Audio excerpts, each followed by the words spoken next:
আমি হচ্ছে মানে ওই হসপিটাল থেকে সোজা বাবার বাড়িতে এসেছি, আর বাবার বাড়িতে তো কেউ নেই, মানে আমার বাবা আছে আর বোন আছে, আমি থাকবো, রান্না করব, কারণ বাবা কাজে যায়, খেয়ে যাবে, তার বোন আছে, কি বলবো, এসেছি আজকে। আর এই আজকে হচ্ছে আমি রান্না করছি, দেখো কি রান্না করছি আজকে।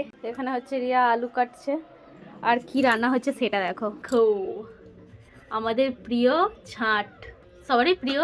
তোমাদের ওখানে সব কি বলে জানি না আমি, ওই ঠ্যাং ছাল ডানা এইসবই বলে, আমরা ছাট বলি। দেখো এই ছাটের তরকারি হবে আজকে, ছাট আর রুটি হবে, ওই জন্য আমি এখানে আটা মাখছি। আমার আটা মাখাও হয়ে গেছে, আমি লেচি করে নিয়েছি।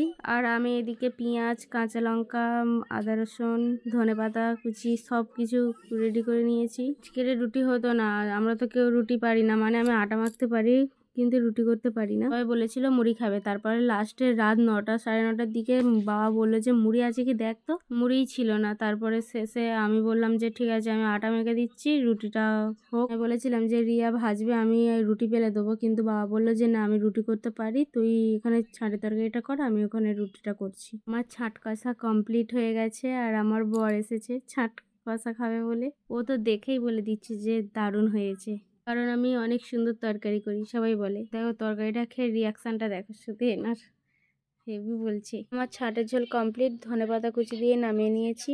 আর বাবা রিয়া হচ্ছে ওদিকে রুটিটা করে নিয়ে এসেছে, এই যে রুটি।